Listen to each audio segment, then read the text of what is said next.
Welcome to the channel. Let's move on to the news.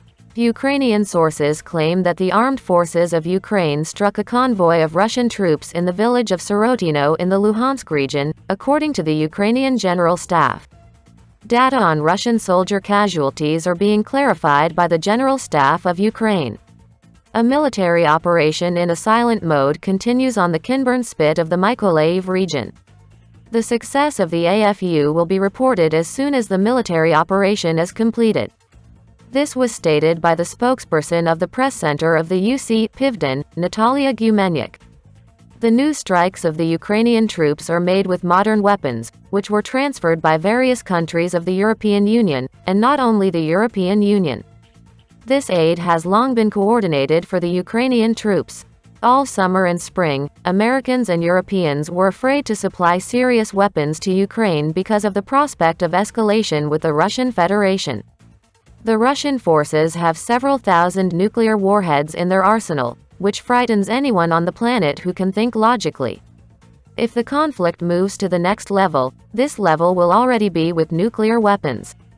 And in a nuclear conflict, Russia has a very strong weaponry, which is a legacy of the Soviet Union, which made a huge amount of nuclear weapons during the Cold War with the US in the 20th century. There are so many of them that it is scary if they start getting ready to be launched. Planet Earth would certainly not be able to withstand such a thing. The seismic shocks and nuclear contamination would be too severe. The planet will not withstand such consequences.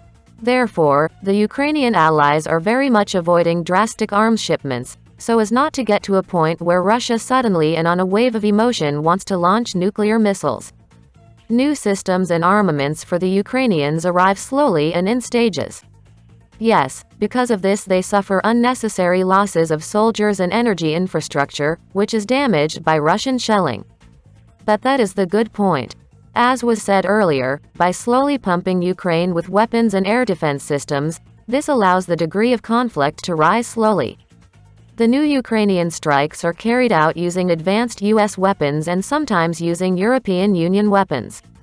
According to the latest Ukrainian intelligence sources, 390 Russian soldiers were reported killed, 6 tank units, 5 armored vehicles and 7 special vehicles were destroyed. 2 artillery systems were also destroyed. To trust the Ukrainian sources or not, it is of course up to you, the viewers. But it is better to check the data from different sources. So let's move on to the military report from the Russian Federation. The Russian Ministry of Defense reports that an attempt by the armed forces of Ukraine to attack in the direction of the village of Kuzymovka in the Luhansk People's Republic was foiled in the Kupiansk direction. Igor Konashenkov, an official spokesman for the Russian Defense Ministry, said this on November 21. More than 35 Ukrainian servicemen, 2 armored vehicles and 4 pickup trucks were destroyed, he specified. In addition, the AFU tried to attack in the direction of the villages of Golikovo and Shirvanopopovka in the LNR. According to Konashenkov, the enemy was dispersed, more than 20 Ukrainian servicemen were destroyed. He also reported unsuccessful counterattack attempts by AFU units in the southern Donetsk direction in the hope of regaining lost positions in the areas of Novomykhailovka, Vladimirovka and Pavlovka settlements of the Donetsk People's Republic. In addition, the AFU intended to attack units of Russian troops in the direction of the settlement of Novovorovka, Zaporizhia region. With artillery strikes and the actions of assault groups, the units of the armed forces of Ukraine were stopped and pushed back to their initial positions, the official representative of the Russian Federation Ministry of Defense stressed.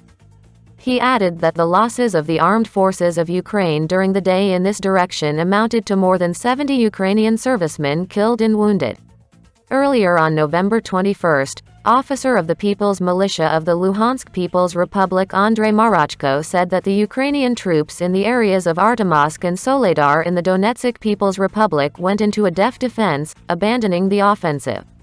According to him, this happened due to the daily losses of the AFU in manpower and equipment, as well as the operational situation.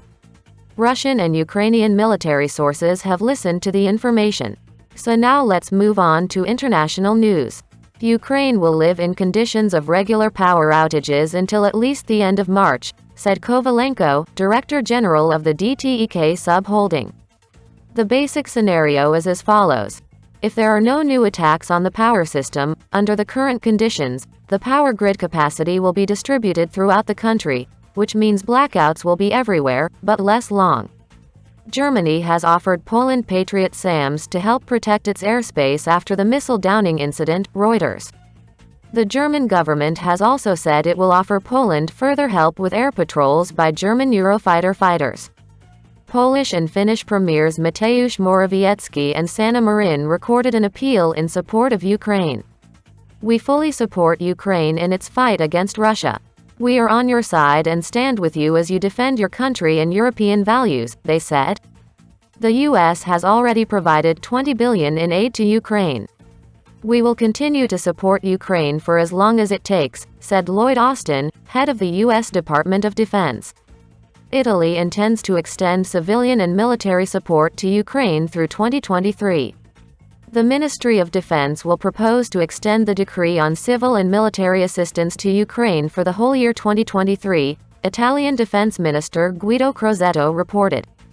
Israel has promised to supply Ukraine with high-precision ballistic missiles in case Iran starts supplying its own missiles to Russia. This was announced by the head of the National Security Council of Israel Eyal Halada. Luxembourg is considering providing Ukraine with 155mm artillery ammunition, drones and armored vehicles, said Luxembourg Military Aid Coordinator Colonel Guy Hoffman. News from NATO. The NATO Parliamentary Assembly recognized the Russian Federation as a terrorist state. The Assembly called for the creation of a special international tribunal on the issue of Russian aggression. In addition, the resolution included other wishes: to increase arms supplies to Ukraine, develop concrete steps for Ukraine's accession to NATO, and create a mechanism to collect reparations from Russia for the damage caused to Ukraine. NATO countries should expand deliveries of weapons, air defense equipment and fuel to Ukraine in the conditions of intensive Russian strikes, NATO Secretary-General Jens Stoltenberg said. He also added that the alliance wants to achieve an acceptable peace agreement for Ukraine, so military aid to Kiev must be increased. The Iranian national team refused to sing its national anthem during the match against England. In this way, the players wanted to support the anti-government protests that have been taking place in Iran for months.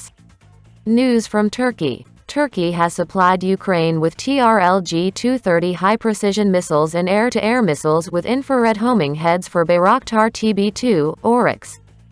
The missiles for the TRLG-230 MLRS produced by the Turkish company Roketsan were handed over in the summer. They are designed to destroy ground-moving and stationary targets. They have a caliber of 230 mm and a range of 20 to 70 kilometers. Response for Vietnam and Korea. Republican Senator Jim Risch called for providing Ukraine with F-16 fighter jets. Some say, "Oh no, that will lead to escalation." But listen, when we fought in Vietnam and Korea, the Russians supplied both planes and pilots to our adversaries. It's time for the U.S. to return the favor, he said. He noted that Ukrainian pilots can use F-16s after some training. Moldova asks the West for help. As President Maia Sandu said, Moldovans will face an energy shock in winter because people will not be able to pay their bills, Politico. Over the year, the price of gas in Moldova has risen sevenfold and the price of electricity 4 times. This winter, Moldovans will spend up to 65% of their income on heating. That's all the news for today. Thank you for watching. See you soon.